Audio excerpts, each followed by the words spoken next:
Halo, selamat petang. Auta Singh sini, 0178722230. Akaun saya, akaun TikTok saya yang ke-10. Ini rekod lah di Malaysia. Sudah 10 akaun. Kena ban. Yang terbaru ni, ini semua kerja Gobind Singh lah. So, dia mungkin marah dengan saya.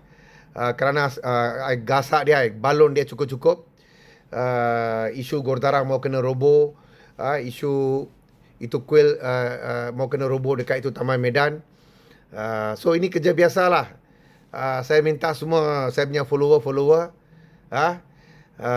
tak tahulah, patut sudah ada bermilion lah saya punya follower. Ini yang last punya tahan, ini akaun saya rasa tahan dalam mungkin 6 bulan. So sudah ada 2.5 million like, ada 163,000.8 ribu lah follower. And ini terbaru lah, akaun terbaru. So tolong follow. Other than that, orang boleh tengok saya punya video-video semua dekat Auta Singh Balwan Singh dekat Facebook. Sana semua video ada, sana tak kena ban. And kemungkinan besar saya akan start upload dekat YouTube juga. YouTube pun ada Auta Sidhu.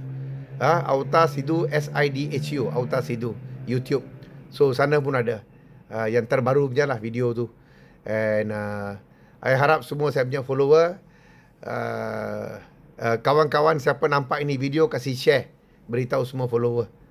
Thank you.